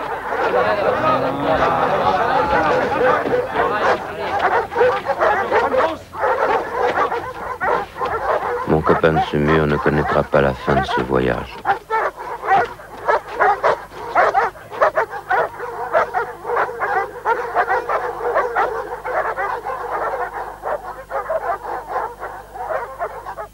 Respirer, c'est ce qui compte le plus, tu comprends? Pouvoir respirer. Eine gemütliche Stube, nicht wahr? Vous allez crever! Crever comme des rats! Mais la France est ta patrie d'adoption. Je vais pas commencer de faire prendre tes papiers! Christian, ferme la queue! Contre nous de la tyrannie, l'étendard sanglant élevé, l'étendard sanglant élevé. J'avais le cœur mort. Peut-être que je n'aurais pas trouvé toute seule. Regarde, c'est l'aube. On a fini par la tirer cette nuit. Et les gars du groupe de couverture, on les a jamais revus. Est-ce qu'on n'aurait pas un peu exagéré? Oh non! Vous n'allez pas me coller la tinette sous le nez?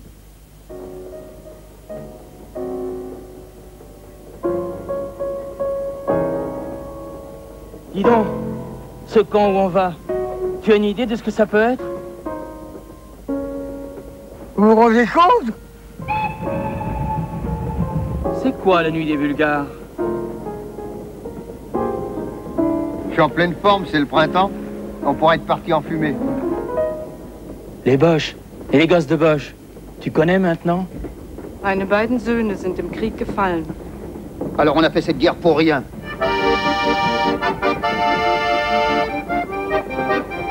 Ah, il devait avoir un truc au cœur. Hein. Ça, c'est une plaisanterie d'anciens combattants. Ne me laisse pas, vieux. La la, la la la la la la. La la. Eh bien, gardez les cigarettes, gardez-les donc.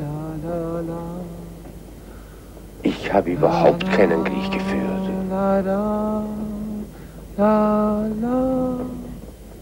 Vous saviez, vous, qu'il était allemand? Voyez-moi ça, un rouge espagnol. Mais cette nuit n'en finira jamais. Le bonheur, c'est toujours le présent, au moment même. Personne ne m'a aidé. Jamais.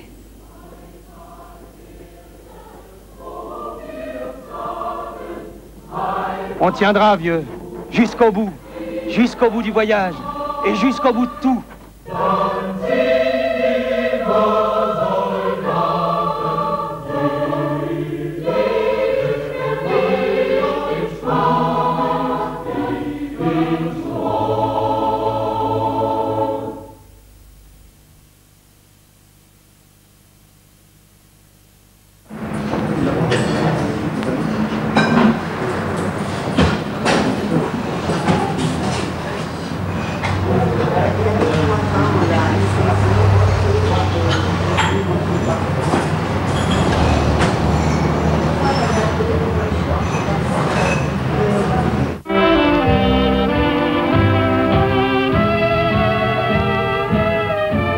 L'écriture ou la vie, publiée en 1994 chez Gallimard et en 1995 chez Suhrkamp. Sans doute le meilleur sésame pour découvrir l'œuvre de Georges Semprin.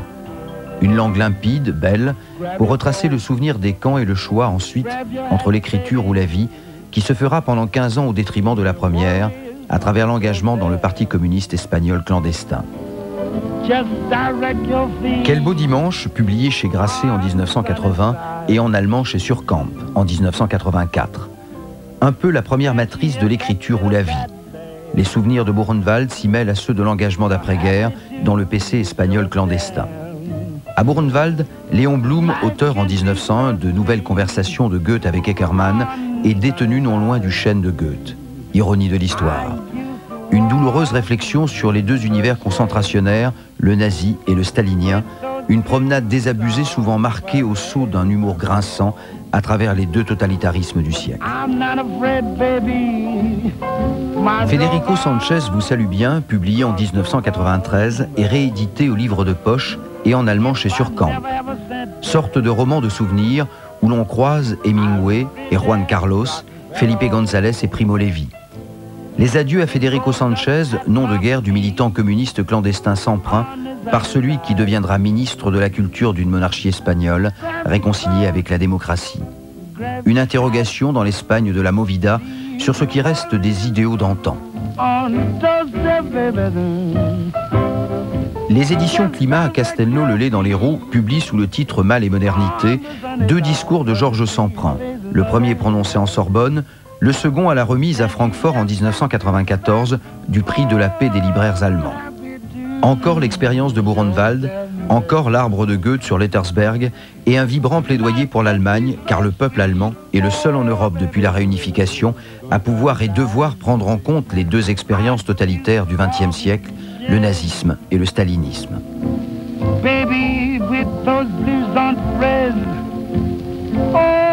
Paru en point seuil en 1978, l'autobiographie de Federico Sanchez. Ce sont les souvenirs communistes de Semprin. Une sorte d'histoire critique du Parti communiste espagnol et de toute une génération de militants antifranquistes. C'est aussi, rapporté à l'ensemble de son œuvre, un témoignage supplémentaire sur l'engagement sans faille envers la nécessaire révolte de l'homme qui rend l'art inséparable de la vie. La lettre sur le pouvoir d'écrire de Claude Edmond de Magny tient une grande place dans l'écriture ou la vie. Publiée en 1947, elle est rééditée par les éditions Climat. Un petit texte superbe, fulgurant, sur la création littéraire ou le sentiment de profonde amitié qu'exprime l'auteur sur son destinataire Georges Semprin illumine aussi miraculeusement le lecteur. Se taire est impossible. L'entretien entre Georges Semprin et Elie Wiesel, qui fut diffusé sur Arte le 1er mars 1995, est publié dans ce petit livre bon marché des éditions 1001 nuits. La rencontre de deux personnalités incomparables qui se croisèrent en 1945 sans se connaître à Buchenwald et qui 50 ans plus tard évoquent les concordances et les dissemblances de leur expérience commune. Aux éditions Grasset, Intervenir, droit de la personne et raison d'État rassemble les contributions des membres d'une prestigieuse Académie universelle de la culture, réunie en décembre 1993 à la Sorbonne. À côté d'Elie Wiesel, Toni Morrison, Jens Reich, Salman Rushdie, Yole Soyinka et beaucoup d'autres, l'Espagnol Semprin s'interroge sur le concept d'intervention et relève que pendant la guerre d'Espagne, c'est à cause des comités de non-intervention que la République espagnole a été étouffée. Enfin publiée à Montpellier, la revue semestrielle Pôle Sud consacrée à l'automne 1994, sa première livraison au thème biographie et politique.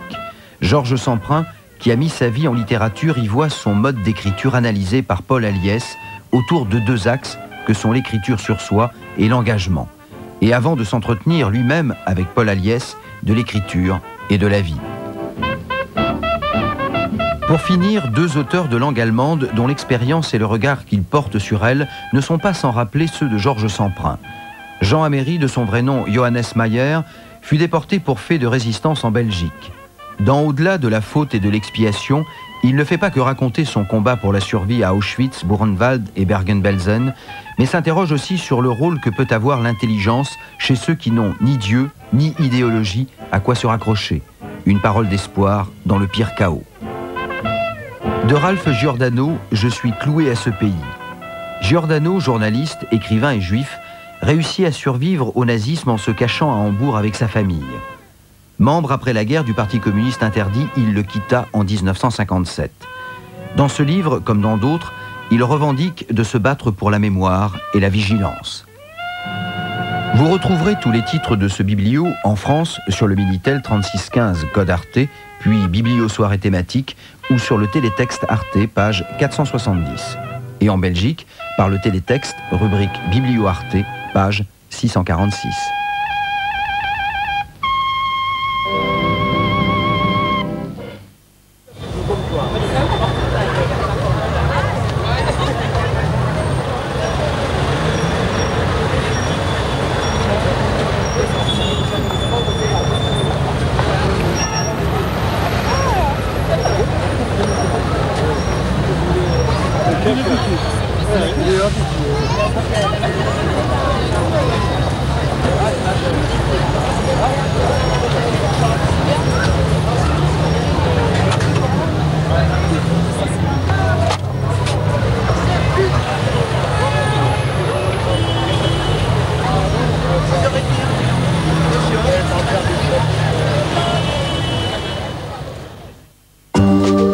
Il est corrompu, il est ignoble, mais admirable dans ce rôle. Retrouvez Harvey Keitel dans Sanasa.